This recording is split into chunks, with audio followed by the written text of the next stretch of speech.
Hey guys, what's up? It is time for another reaction video today. Today we are going to be doing another video from the infographic show on the average American versus the average Russian. But before we get into the video, I just wanted to do a shout out to the people that have been commenting and subscribing to my channel so far. It's definitely been uplifting and encouraging to see all the positive comments that people have been saying, what they've been saying about the channel. So I just wanted to do a little shout out and say thank you to that. I also did want to bring up the fact that I know that these videos, especially from the infographic show, are not like totally factual, not proven or anything.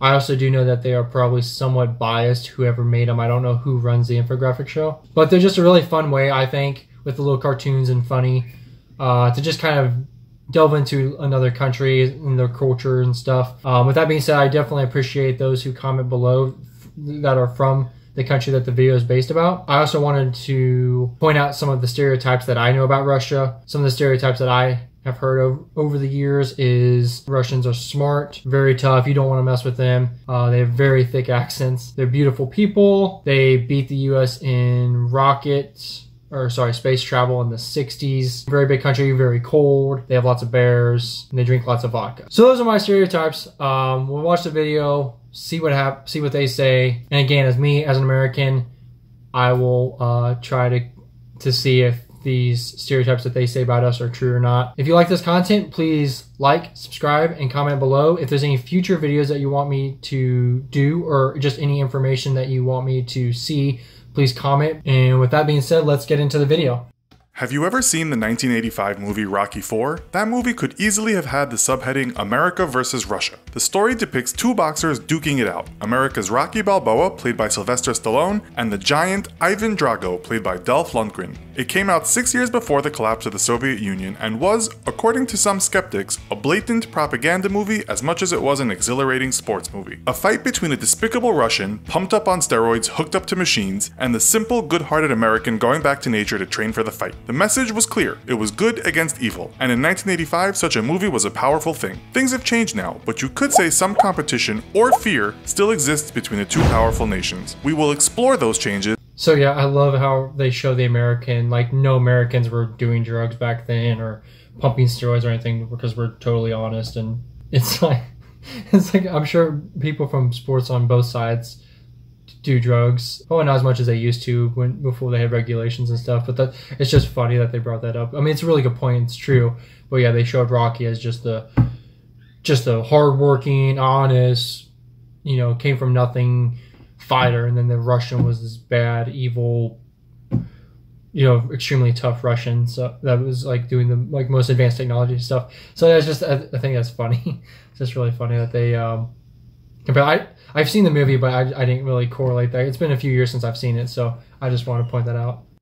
In this episode of the infographic show, the average American versus the average Russian. Don't forget to subscribe and click the bell button so that you can be part of our notification squad. Let's first give some historical background on these two nations. We'll start with the eldest, Russia. In the 9th century, the East Slavic state of Kievan Rus was formed, which combined parts of what we know today as Belarus, Ukraine, and Russia. The expansion of Russia didn't happen overnight, and much of it occurred during the 17th century. From the time of Ivan the Terrible in the 16th century to the beginning of the 20th century, Russia had become a huge empire. In 1914, its population was 170 million, a number that would soon be denuded by the fallout of communist uprisings, a typhus pandemic, and of course those that were lost to the German and Austrian armies. The Soviet Union was formed in 1922 by the leaders of the Russian Communist Party on the principles of communist ideology. This ideology encompassed women's rights, atheism, and was against consumerism. It also later began to encompass summary executions, suppression of the arts and free thinking, as well as debilitating surveillance measures. At the time of its downfall in 1991, the USSR had a total population of 293 million. Russia's population today is 143,369,000. The United States of America was formed when 13 colonies declared their... So yeah, I didn't realize that Russia, or at least the Soviet Union, was so new in the scheme of things. So that's kind of interesting. I have heard of Ivan the Terrible. I really should probably do a video, more research, because I don't really know anything about him. I've just heard the name, kind of like Genghis Khan. I actually do know a little bit more about Genghis Khan. It's insane that they lost that much of their population. What, 150 million? Something like that? No, wait. Yeah, like 150 million? No, sorry. Actually, I want to go back real fast and see what the population was, because I didn't remember. 291. 243. So yeah, Yeah, they did. It was like 150 million. Huh, well, that's crazy. 1,369,000. The United States of America was formed when 13 colonies declared their independence from the United Kingdom on July 4th, 1776. It's thought those colonies had a total population of around 2.5 million people, most of whom had European ancestry, including English, Scottish, Irish, Scotch-Irish, German, French, Dutch, and African, although many of the Africans were slaves. Religion was a mixed bag, with most people being... So yeah, on the ancestry, obviously in 1776 there were very few people that had been born in America. I mean, America had been around like a little over 100 years, so about 150 years. So there were definitely some, but most people were immigrants, like newly immigrants from England and stuff. A lot of the founding fathers were first generation or second generation American, but it was still such a newly found country.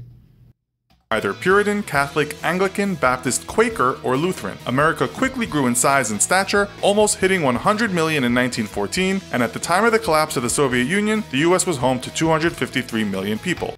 Jeez, okay, I did not know that America, because I think we're at 360 million right now, so we've jumped 100 million in 30 years. That is a lot of people. Jeez. Today, that population has swelled to 325 million. What about the Russians and Americans of today? Not many American folks today identify with being Puritan, but next to some other developed Western nations, the USA is still fairly devout. Christianity is the biggest religion with numerous denominations covering about 70.6% of the population, according to Pew Research. Almost all of the rest of the people said they were nothing, atheist, or agnostic, with Jews only making up about 2% of the population and Muslims just 0.9%. Buddhists and Hindus were said to make up 0.7% of the population each. Okay, I don't know if that's... maybe that's true, but I feel like there's way more Jewish than 2% here. 5% of the Russian population belong to the Orthodox Christian denomination, 5% are Muslim, and 1% belong to the faiths of Judaism, I saw this in the comment, they vote Jaws, the typo. It's hilarious. Protestantism, and Buddhism. According to the same Russian survey, 8% of Russians said they are atheist. Let's take a look at the bodies of our two populations. A Western stereotype of Russia is that the country is home to a lot of large, strong people, perhaps embodied by the aforementioned fictional boxer, Ivan Drago, who was actually played by a Swede. Well, there is some truth to the Big Russian, given that the average height of a man in the country is 5'10". The average Russian woman's height is 5'4.5". The average height for an American man is slightly less at 5'9" or 5'9.5", depending on the source. In America, the average woman is 5'4". As for weight, the average weight in Russia for a man is about 168.8 pounds, and for a Russian woman, 160.2 pounds. According to one Russian media source, the country, like many others, is presently experiencing more obesity, with about 30% of its citizens being on the wrong end of the scale. The same article cited a study that said after Mexico and the US, Russia is spending the largest sum of money on treating diseases related to obesity. We know from our other shows that America is leading the developed world in terms of obesity, with the average weight for a man being about 195.5 pounds, according to the Center for Disease Control. The average weight for a woman is 166.2 pounds. When starting out in life, who has it easier? Yeah, I saw that in the comments too. They just totally blew past America's obesity statistic. I think it's up to 41 or 42%. So yeah, it's insane. And sadly, it's true. I'm not for sure what the weight, like what makes you obese, like how much you have to be overweight or whatever. And then you have to probably take in body size, bone density. There's all kinds of things to take in, but I mean, yeah, Americans, they're definitely overweight. I mean, that's just the truth. You can't deny it. It's sad, but it's true. And they also didn't mention Australia. I'm pretty sure Australia has a pretty high obesity rate. They mentioned Mexico and Russia, but Australia is definitely up there too. But I will, as an American, point out that yeah, America's we have an obesity problem in America for sure. According to the U.S.'s National Center for Education Statistics, 4 out of 5 of all Americans get through high school and come out with a diploma. Asian Americans do best of all in terms of actually graduating, followed by white, Hispanic, black, and last Native American. According to an article in The Atlantic, about 66% of those graduates will immediately enroll at a university. Almost 90% of American children attend free public schools, 7% pay for private schools, and 3% are homeschooled. The U.S. budget for education is around $59 billion for 2018, a cut of $9.2 billion in 2017. More than 40% of people will attain a 4-year university degree. I don't know, just $60 billion just for public school to high school seems like a lot of money, but maybe it's not. I don't know. I was actually part of the 3%. I was homeschooled, so I'm not for sure, but that seems like a lot of money. Degree in the US, according to the Organization for Economic Cooperation and Development, many young folks in the US will take a gap year and travel abroad. In 2016, a study by the American Gap Association revealed that this gap year was beneficial to 97 or 98% of young people in terms of helping them develop. According to Bloomberg, Russia has the third highest level of secondary education in the world, with 54% of people attending university, according to OECD. Class sizes are small, and that's why Russia has one of the best literacy rates in the world at 98%, slightly higher than the 97.9% of the USA. High school is free, but what's good for students is they get out of school at 1 or 2 p.m. US students study longer hours. Russia is credited for having short days for students but good results overall. Private schooling is not too common unless students go to an international school. I don't remember if that's true or not about them getting out early. It would be interesting if it is, but I'm kind of hesitant to say that it is because that seems a little too early, but I don't know. I'll have to look that up.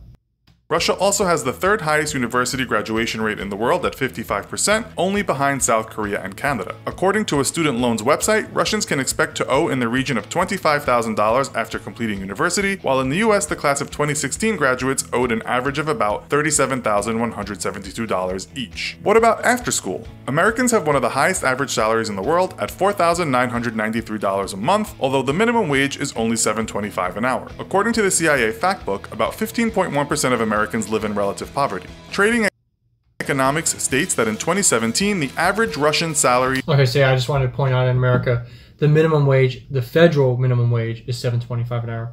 There are several states that are that have changed that and are changing that even up to the minimum of $15 an hour. So that's just the federal minimum wage. That's not the minimum wage for everyone. Was $694 a month. While Russia has plenty of billionaires, 96 behind the USA's 595 according to Forbes, The Guardian reports that as of 2016, more Russians are living in poverty than the 13.1% CIA Factbook statistic given for 2013. This was due to an economic crisis that started in 2014. The cost of a Big Mac in Russia, according to the Big Mac Index, is $2.05, and in the US the average cost is $5.06. Looking at a comparison of costs compiled by Nation Master, Russia is much cheaper, but the people have less purchasing power. Perhaps this is one reason you seem to find more American gap year students than Russian students drinking from buckets on exotic beaches under a full moon. Still, for a rich country, America is the worst of all when it comes to spreading that wealth around, according to a 2015 report in Fortune magazine. Incidentally, the latest global standard of living index based on basic needs, foundations of well-being, and opportunity has neither of these countries placed in the top 10. Those spots are mostly taken by European countries except for Canada, Australia, and New Zealand. GDP alone is by no means the sole barometer of social progress. Americans work on average 34.4 hours per week when in full-time employment and don't have any right to vacation days by law other than 10 public holidays. CNN reports that Russians on average work slightly more hours, 200 more a year than Americans, but do get 28 days of paid vacation by law as well as 9 public holidays. All Russians get free healthcare provided by the government, and as you'll know from our other shows, getting sick in America could bankrupt a family. Wait, sorry, I gotta go back. I want to look at this. So, at least as an American, if you're working full-time is 40 hours a week, not 34.4. So I'm not for sure where they got that. It is true there is no paid vacation days. You have 10 holidays that the company can they usually do, they can choose to either pay you, or if you work, they have to pay you, I think, double or time and a half. But yeah, there's no law in place that you have to get time off. It is actually one of the problems I do have with America. I definitely think there should be more focus on, like I've said in previous videos, there should be more focus on the well-being of the individual, more time off to enjoy life, not just work constantly, spend time with family and such. So I definitely think that is a problem that we have. And then obviously universal health care is a issue that is most likely going to be debated here again pretty soon. We'll see if America gets some form of it or not. I'm kind of hit and miss. I see both sides of it. I don't know. I would like to have it, honestly. But we will see what is decided in the near future. could bankrupt a family. Outside education and making money, in the USA about 6.8 per 1,000 people got married in 2016. The statistic includes all people in the USA in 1 year. Births per woman in the US is 1.84 on average. American men can expect to live to 77.1 and American women 81.9. In Russia, the marriage rate is 9.2 per 1,000 in 1 year, and the divorce rate half of that, same as in the US. On average, Russian women have 1.7 children. Life expectancy for men in Russia is 64.7 and for women 76.3. The Guardian reports that this big difference in life expectancy between the genders is due to a large percentage of Russian men dying before they reach 55. The reason the article gives? Vodka. So, where would you rather live and why? Let us know in the comments. Also, be sure to check out our other video called Average North Korean versus... So yeah, that was interesting. Didn't quite go in as much depth as I was thinking it might. But let's go through some of the comments, because I think they mentioned... yes, I think someone mentioned about school. Yeah, here we go. So from this person, it says, actually in Russia, an average school day ends at 3 to 4 p.m. We do not have an hour-long lunch break. So that was one thing that I saw that I wanted to bring up, because that definitely makes a big difference. So, yeah, it wasn't quite as good as the other video. Not as informative, I don't think, but still interesting. I definitely want to learn more about Ivan the Terrible and more of Russia and just how they became a country, and just I'd love to find a video on their culture. I've been having some problems finding one on YouTube that really goes in depth about their culture. So if someone knows of one and could send me a link and a comment, I would really appreciate that. That's all for now. I will see you guys later. Thanks.